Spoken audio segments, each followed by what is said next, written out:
Como parte de nuestra serie de septiembre sobre el 11 de septiembre, en este video abordaremos misterios que no querías saber porque te dejarán con más preguntas que respuestas.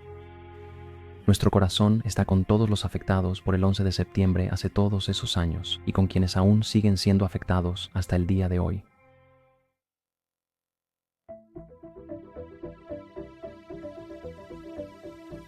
La advertencia instantánea de Odigo. En la madrugada del 11 de septiembre de 2001, dos empleados de Odigo, una antigua empresa israelí de mensajería instantánea, trabajaban en su oficina en Herzliya, Petuja, cerca de Tel Aviv. Unas 2 horas antes del impacto en el World Trade Center, recibieron un mensaje anónimo y hostil en inglés advirtiendo un ataque terrorista inminente. El mensaje tenía una amenaza vaga sin indicar el lugar del ataque. Terminaba con un insulto antisemita. Los empleados no informaron de inmediato a su empleador. Avisaron a la gerencia solo tras enterarse de los ataques en las noticias. La empresa rastreó la IP del mensaje y entregó la información al FBI para su investigación. Como la plataforma Odigo usaba chat anónimo, no pudieron identificar el origen del mensaje. Aunque este incidente fue reportado tras los ataques por medios como el Washington Post, Haaretz y Cable News Network, no hubo pruebas sólidas de que el mensaje tuviera información previa útil sobre el ataque al World Trade Center. El vicepresidente de Ventas y Mercadotecnia de Odigo destacó que el mensaje no mencionaba a Estados Unidos ni a Nueva York y su relación con los hechos seguía siendo especulativa y posiblemente coincidencial. Con el tiempo, surgieron teorías de conspiración sobre el incidente, diciendo que miles de israelíes fueron advertidos para no ir a trabajar y que sistemas de Odigo alertaron previamente a judíos en Nueva York. Una versión de la historia afirmaba que a 4.000 israelíes se les había advertido que no fueran a trabajar al World Trade Center, lo que implicaba un conocimiento previo generalizado. Aunque muchos dicen que esta premisa mezcló dos historias de noticias separadas y no relacionadas, una que involucraba el mensaje de Odigo a los dos empleados, mientras que la otra involucraba un informe del Jerusalem Post que indicaba que el Ministerio de Relaciones Exteriores de Israel había recibido los nombres de algunos israelíes que se creía que habían estado cerca del World Trade Center o el Pentágono. Sin embargo, no fue una alerta para advertir. Solo fue un reporte social tras los ataques. Fuentes confiables señalan que entre 200 y 400 judíos murieron en los ataques, una cifra proporcional a la población judía de Nueva York, sin mostrar un patrón inusual. El informe del 11 de septiembre y sus investigaciones no hallaron pruebas que respaldaran advertencias previas a algún grupo específico. ¿Entonces esto es solo una coincidencia extraña o hay algo más en esta historia? Con el tiempo, el incidente fue distorsionado en teorías de conspiración, pero el mensaje fue enviado y la advertencia dada, aunque aún no se sabe quién lo hizo.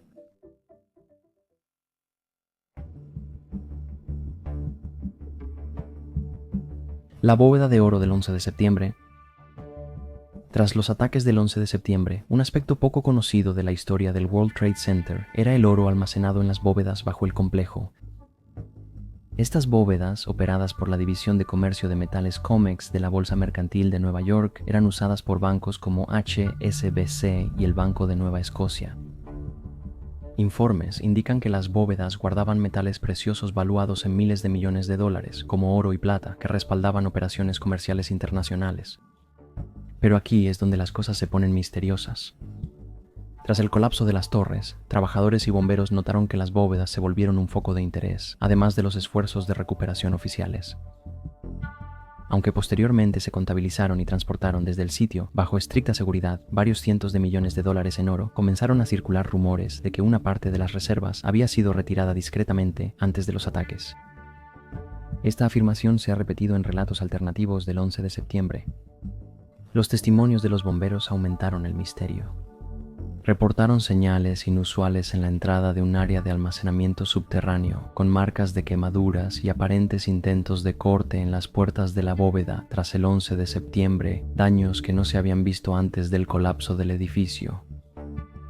Estas bóvedas, diseñadas para resistir condiciones extremas, generaron dudas inquietantes sobre si alguien intentó forzar la entrada durante el caos posterior al desastre en la zona cero. La versión oficial dice que los metales preciosos se recuperaron bajo supervisión en octubre de 2001 cuando equipos de rescate escoltaron camiones blindados con los lingotes fuera del lugar. Sin embargo, las preguntas persistentes sobre el oro desaparecido, el momento de posibles movimientos antes de los ataques y los indicios inexplicables de intentos de acceso después del colapso continúan alimentando la especulación. Para muchos, la historia de las bóvedas de oro bajo el World Trade Center sigue siendo uno de los misterios perdurables que rodean ese día.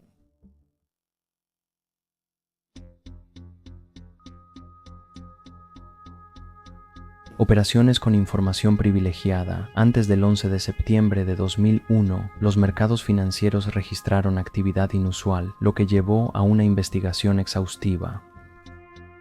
La atención se centró en un aumento notable en el volumen de opciones de venta, que generan ganancias si baja el precio de una acción, sobre acciones de United Airlines y American Airlines, las aerolíneas de los aviones secuestrados. El 6 de septiembre se compraron muchas opciones de venta de United Airlines y el 10 de septiembre hubo un aumento similar con American Airlines. Se observaron patrones similares en empresas gravemente afectadas, como grandes aseguradoras e instituciones financieras, incluidas Morgan Stanley y Merrill Lynch, ambas con oficinas en el World Trade Center. La naturaleza inusual de estas transacciones llamó la atención y, tras los ataques, la Comisión de Bolsa y Valores, junto con el FBI y otras agencias, inició una investigación para determinar si las operaciones estaban ligadas a conocimiento previo del complot. Se analizaron millones de transacciones y se entrevistó a corredores y operadores. El informe oficial de la Comisión del 11 de septiembre abordó el asunto. Las investigaciones reconocieron que los volúmenes de operaciones eran realmente muy irregulares, pero concluyeron que no estaban vinculados con Al-Qaeda ni con personas que tuvieran conocimiento previo de los atentados. En cambio, los investigadores rastrearon las operaciones hasta inversionistas institucionales y fondos de cobertura sin ninguna conexión con el terrorismo. Muchos inversionistas reaccionaron a preocupaciones del mercado y análisis pesimistas de la industria aérea, que ya enfrentaba presión financiera meses antes de septiembre. A pesar de los hallazgos oficiales, muchos aún sostienen que las anomalías sistemáticas en los datos de operaciones son lo suficientemente pronunciadas como para no poder ser descartadas completamente como una coincidencia. Estudios académicos y de mercado aún debaten si estos patrones corresponden al comportamiento habitual bursátil. Críticos afirman que las investigaciones fueron poco transparentes. Nunca se ha presentado evidencia que vincule las operaciones previas al 9/11 con la red terrorista detrás de los ataques. El comercio inusual es innegable y sus implicaciones siguen en debate.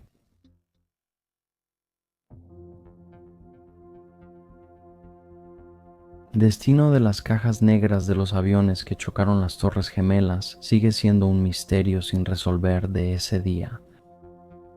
Las investigaciones oficiales concluyeron que no se recuperaron grabadoras de datos de vuelo utilizables del vuelo 11 de Aerolíneas Americanas, ni del vuelo 175 de Aerolíneas Unidas en la Zona Cero. El FBI confirmó esta posición, declarando que si se había encontrado algún fragmento, estaba demasiado dañado para ser de valor. Esta explicación genera escepticismo, pues las cajas negras están hechas para resistir impactos y calor extremos.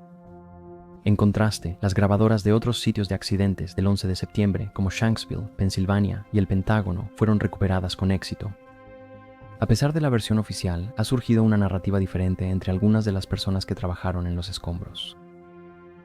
Bomberos y rescatistas testificaron haber hallado cajas negras en la zona cero y entregarlas a agentes federales.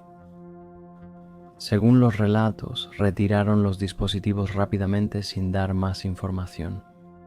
Estos testimonios contradicen la versión oficial, aunque podrían haber sido escombros mal identificados. Quienes manipularon los objetos creen que eran grabadoras de vuelo.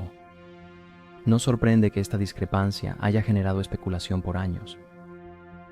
Quizá las grabadoras quedaron tan destruidas en los colapsos que solo hubo fragmentos, lo que generó confusión sobre si se hallaron cajas completas durante la recuperación. Otra opción, preferida por escépticos de la versión oficial, es que las grabadoras fueron recuperadas intactas, pero se ocultaron por razones desconocidas. Si este es el caso, plantea preguntas difíciles sobre qué información podría haber contenido esas cajas y por qué las autoridades podrían haber decidido suprimir esa información. 2 décadas después, la verdad sigue esquiva. No existen fotos, registros ni reconocimientos oficiales que confirmen lo dicho por los bomberos, y las agencias gubernamentales sostienen que nunca se recuperaron cajas negras utilizables de las Torres Gemelas. Solo queda una historia atrapada entre testimonios opuestos y silencio oficial. Las cajas negras desaparecidas, ya sea por el colapso o porque las retiraron, recuerdan cuánto de ese día sigue sin esclarecerse y por qué el 11 de septiembre aún deja preguntas sin respuesta.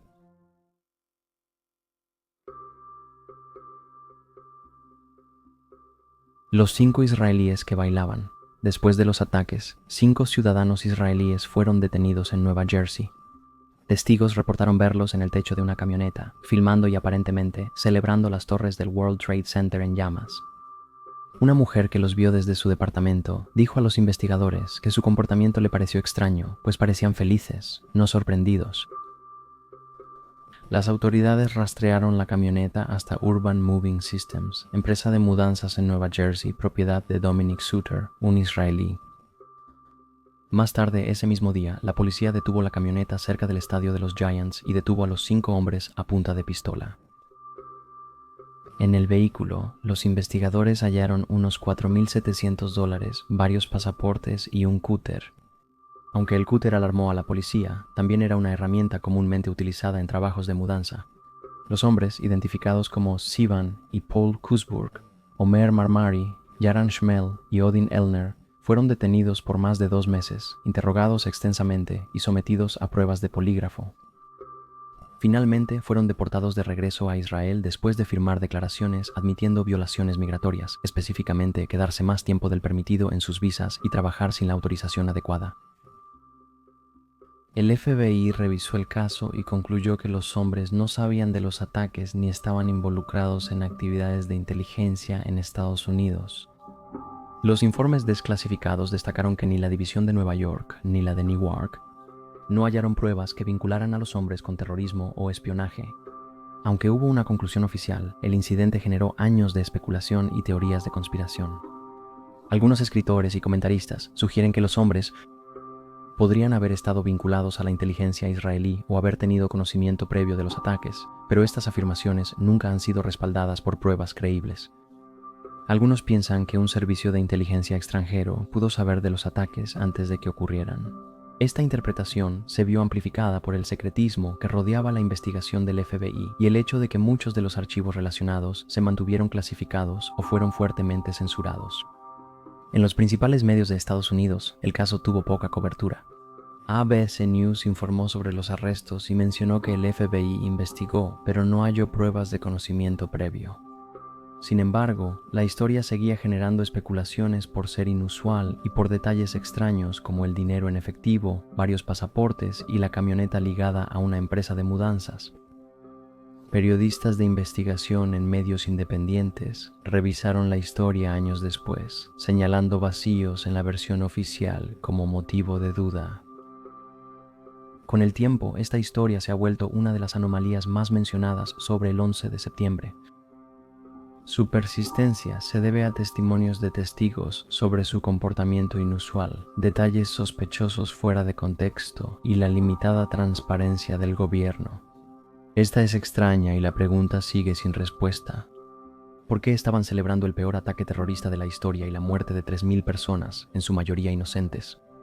¿Qué dirían de sí mismos si los entrevistaran hoy? Eso es todo por este video. Nuestro corazón está con los afectados por el 11 de septiembre. Gracias por vernos, cuídense y hasta la próxima.